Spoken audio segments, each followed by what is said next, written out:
Hey,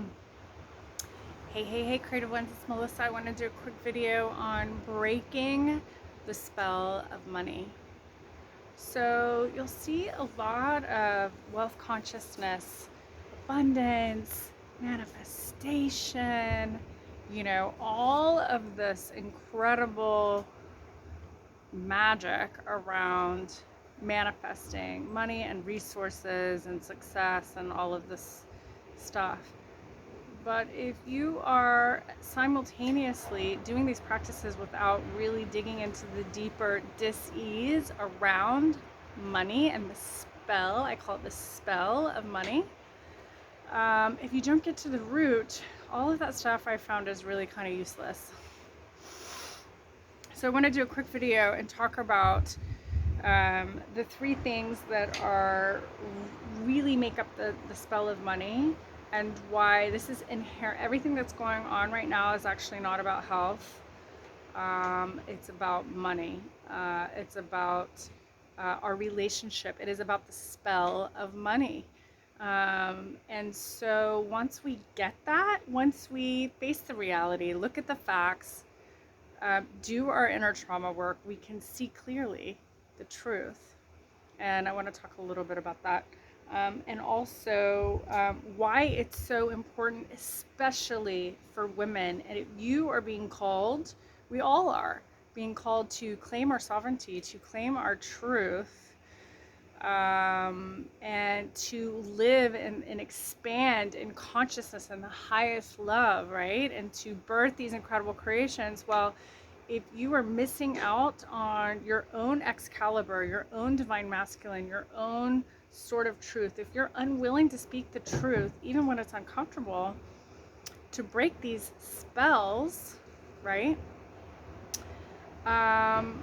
Then you will stay trapped in the spell, in the illusion and the distortion of money as a savior, there's so much that gets projected onto money, right? Money is just energy. Money is a symbol. Money is a concept.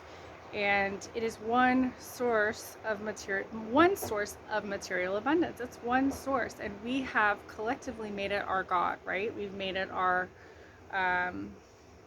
it's become a false God, right? And so the spell of money is rooted in greed. It's rooted in corruption. It's rooted in, power and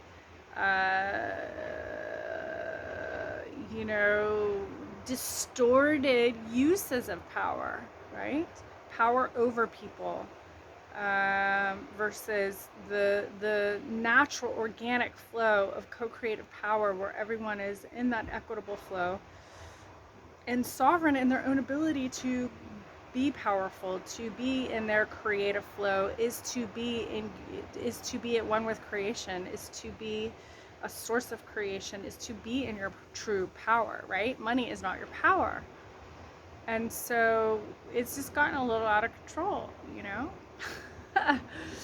And so money has become a false god, and it's kept people trapped, right? It's kept people slave in a slavery, whether it's a marriage or a system or a corporate job or a family or a country, or status is a part of that too, right? This perceived status, which thinking of my Course in Miracles background, like, it's totally an illusion, right? If you buy into that, if you feed your consciousness with it, you will create that, you will manifest it, that you need this certain status to be powerful, and it's all a bunch of horseshit. Truly. So breaking the spell of money, it's about greed. The spell of money is about greed, it's about status, and it's about abuse of power. Right? That's the spell of money. So each one of us is being called to break this now in our own lives, right? The illusions, the distortions of money. True abundance is health, right? True abundance is organic. True abundance is, it's not just about money, and I see people teaching and selling about money, and it's like they're not even addressing the distortions in the collective right now about money. So no wonder so many people have blocks around it. Yes, some of it's your programming, absolutely. Some of it is our ancestral healing. Some of it, in terms of the trauma from the depression or this, that, and the other, of course. But at the very root of our financial and economic system is corruption. So of course you're gonna have blocks around it. Like I tell my clients, and it's been in my own journey too, like of course, and people have used money for protection. I've seen that a lot too, when they have yet to do their trauma work and they use it to protect themselves from actually doing the true healing. Am I right? Are you with me? So breaking the spell of money is so important. You can only do that through your consciousness, through the truth, through your own willingness to see the truth, to look at reality, to face the facts, that all that's being revealed right now, right? So that is really the work of the sovereign queen. It is to, within your own, resurrect the true divine masculine, right? So money is typically a masculine form of abundance. It's a form of the material form of abundance. It's a masculine form. It's a masculine energetic in terms of the principle. And then the system. And it's distorted. So we have to break the spell of money and see it for what it is. It's like, when Jesus said to be, in the world, like, but not of it. Like, don't let that consume you. Don't play. You can play in the game, but don't be the game, right? And be mindful of your own patterns and conditioning around making money a false god. I mean, it's just everywhere you look. I don't care, what arena you look in, it's there, right? So the divine feminine, right, the sovereign queen, this archetypal, embodiment of the sovereign queen does not look at money as a savior, does not look at money for her power, does not look at money or how much money she has in the bank account to make financial decisions. She is totally surrendered to God, source, soul, spirit, and her own intuition in her own heart, and is surrendered to that internal guidance, right? It's not always rational, but it's the truth, right? For her purpose, for her calling, for her evolutionary mission and mastery, and this is in her own alchemy. It's so important that we get this, because this is so fundamental to everything. You get that, you break the spell of money in your life, and everything changes. Everything. I'm telling you, everything will change, and you will live in daily miracles, and you will realize that it really has nothing to do with money. It has to do with your own energetics, your own truth, your own commitment and devotion to soul, to God, source, your own soul's mission, and to truth, to love and to truth. So this is the different.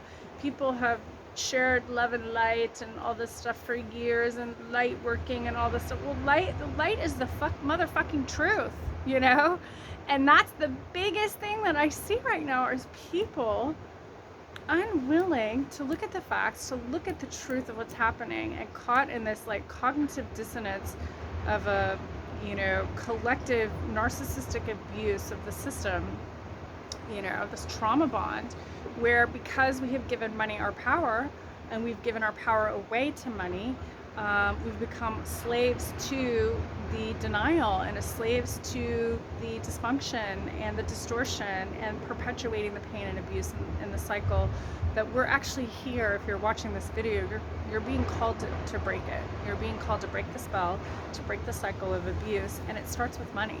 I mean, it's like, it starts with money, right? So face the facts, the truth. The sword of truth is the Excalibur, right? It's the Excalibur, and it is honesty. It's truth. It is loving to be honest. It is loving to be truthful. So many of us have been conditioned through our own childhood trauma to not speak the truth, or that it's rude, or how dare you. In our family, we sweep this under the rug. It's like, that's not loving. Loving is honest. It's loving to be honest. You got to reprogram that. Loving to be honest. It's loving to be truthful. And that's also what creates the alchemy.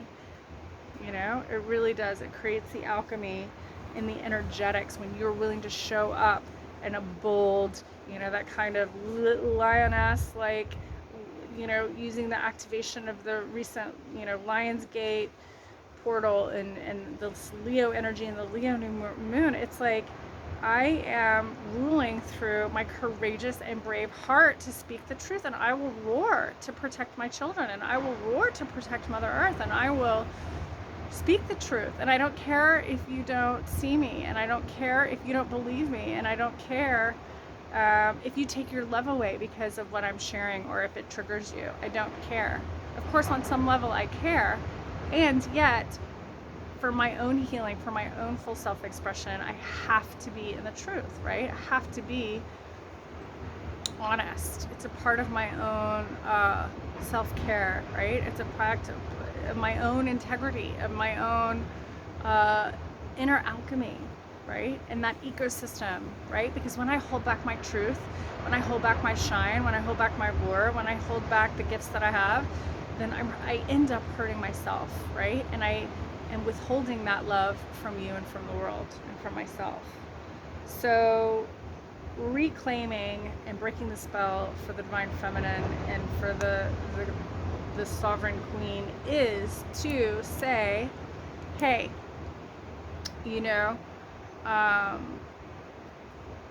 is to hold the Excalibur, even if you're shaking, right? Even if you might not receive what you think you're going to receive, right? It's being unafraid to speak the truth, to call it out, to call it into the light with love. Love can be fierce as a motherfucker. I'm just going to say it. Love can be fierce. We just, I'm here in Bali in our villa by the beach, which is so beautiful and amazing, and it's an open outdoor villa, and so we get monkeys every now and then, and we got totally attacked by monkeys when we were gone, and they took out, it was like a Curious George book, right? Like one of Sophie's Curious George books. There was food everywhere, flour, oatmeal, bananas, wrapping, covered, right? They got into our cupboards. It's like, you're gonna do what you need to do to protect your home, your family. You're gonna that's the divine masculine. And so coming into a healthy assertiveness, speaking the truth, that Excalibur, right, energetically, and the symbolism of the Excalibur is the sword of truth, right? And in terms of the Excalibur and the Holy Grail and that particular mythology of our history. Right? But we have to face the facts. We have to have a courageous heart to face the facts, to be willing to face the facts, and to speak the truth. To speak the truth. This is so needed now. People have been, it's like, we are free to speak the truth now. It's like you will not be persecuted. Well, you may be censored on Instagram and Facebook, and I've certainly had a lot of shadow banning and that kind of stuff. But you speak it anyway because it's going to change your energetics, right? And you snap out of the cognitive dissonance. This is the holy war, right? The spiritual war, the psychological war that we're in right now is that, some people like to play in that metaphor of it being a war. And in many ways it is. It's a battle around consciousness and being willing to speak the truth and break these spells. The spell of money being at the heart of what's going on worldwide in this global pandemic, economically, healthcare wise, in terms of education, consciousness, governments, schools, you name it. And it's really about speaking the truth, right? Getting the truth out there. And claiming your self-worth and value around your own voice, right? Like, you are worthy of protection. You are worthy of having something to say. Like, the world needs you now, and your neighbors need you, and not to cower back and do what everyone else is doing, but if you have a bold fire within your heart and your belly that needs to be shared, it needs to be shared right now, right? So snapping out of the cognitive dissonance, when you do it, it's a ripple effect, and then it'll shake other people out of the spell as well. And once you do it, and this is what I teach, this is what I practice, this is how I live, and it is a time for raising the roof on the truth. So that, again, your divine feminine is backing, your divine masculine is backing that Excalibur, that sword of truth, that divine protection, right? You have to anchor that in. You have to activate that within yourself and protect your divine feminine, protect the divine feminine, you know, your inner feminine gifts and spiritual gifts and emotional body, and, you know, that self-honor and that inner union, that integration is what gives you the freedom, right? That is the true initiation of the sovereign queen. So I have a few spaces available if you feel called to join us in this really powerful journey of the Sovereign Queen. It's a 6-week journey. I pushed the start date to this week because I had a bunch of stuff going on last week and I just felt guided to shift it with all the energetics right now, and I'm so glad that I honored myself and did that. And you can private message me to enroll. So what we do in the Sovereign Queen, this is a shamanic journey, right? Through art, using art and paint as medicine.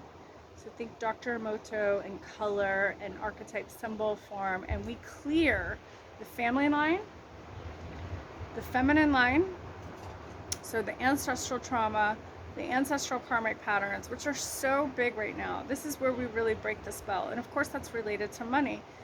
And then the financial line, because if you are still carrying around these old, you know, traumas from the woman's wound, the witch's wound, the bitch's wound, the sister wound, the mother wound, the priestess wound, and you are, and also carrying around the spell of money, it's going to be very hard for you to step into this evolutionary leadership of the new earth, of the golden age, right? So this is for truly devoted, committed, evolutionary, revolutionary, feminine leaders. Like you, like when I say sovereign queen, you're like, yeah, that's me, you know? But you're not fucking around. You're not, this is not surface level work. This is like doing the deeper work multidimensionally in the paint. It's one of the only modalities I've used that's truly multidimensional. And you clear it and evolve it.